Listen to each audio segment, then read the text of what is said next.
Welcome to the Broward County Library's Armchair Traveler program, Machu Picchu. My name is Mike, and I will be your tour guide for this adventure. Important.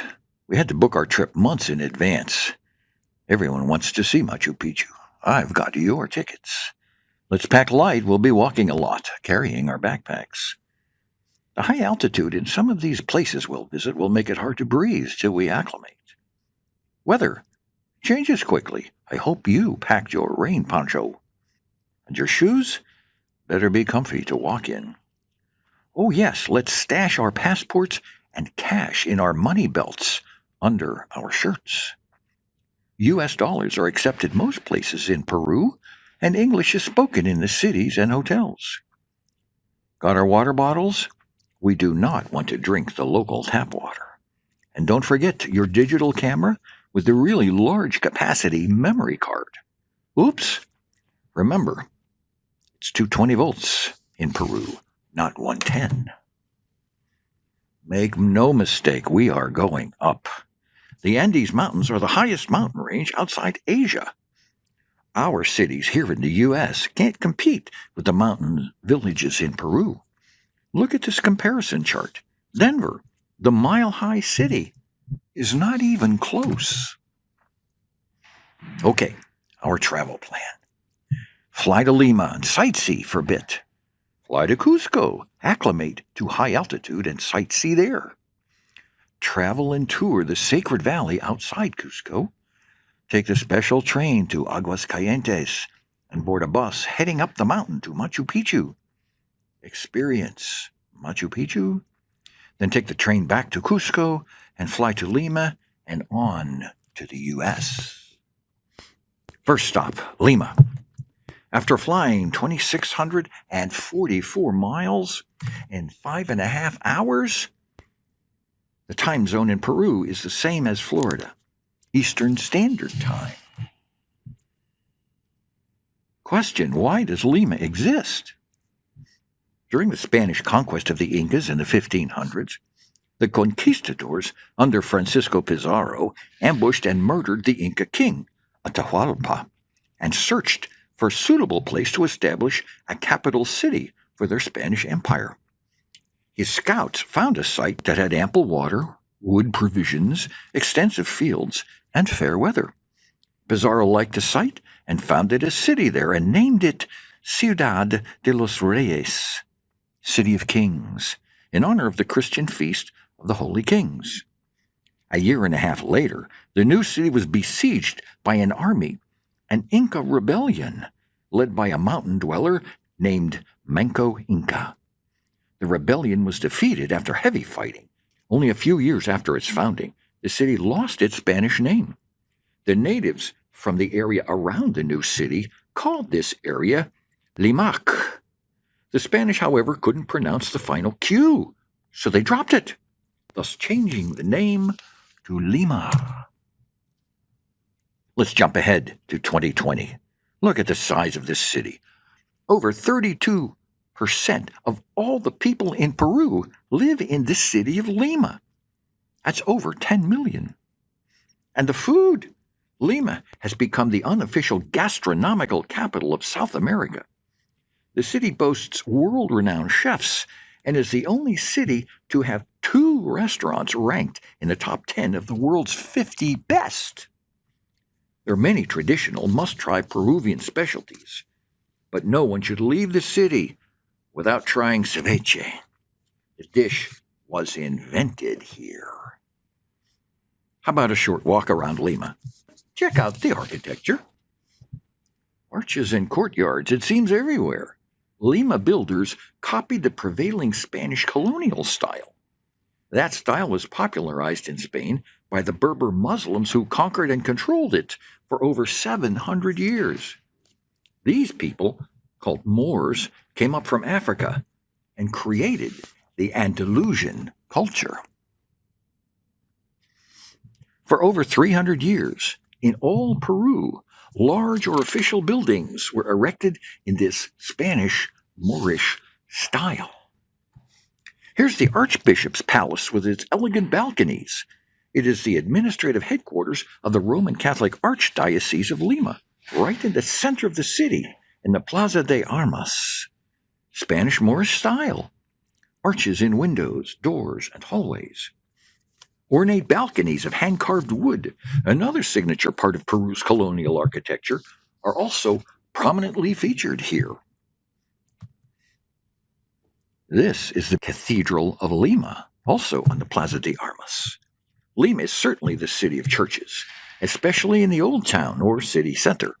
You find a church at almost every corner, most of them dating back to colonial times. Why so many churches? Well, Lima became the center of suppression measures against the indigenous population. The Inquisition of the Catholic Church was fighting against native religious customs and rites. This unpleasant history made it possible for us today to find an uncountable number of magnificent religious buildings in Lima.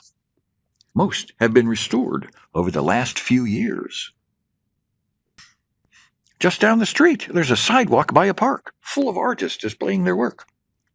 The artists are very proud of their Inca history, and it's evident. If you look closely, you can see Machu Picchu in at least one of these paintings. Oh boy, the ever-present souvenir shop, but not really expensive. Let's not buy too many souvenirs yet. We'll have to lug them around for the rest of our trip. Maybe a hat and scarf for use up in the mountains where it's cold. Speaking of mountains, it's time to start moving inland into those mountains and traveling back in time. We'll fly from Lima to the capital of the Inca Empire, Cusco. Lima's on the left, Cusco on the right.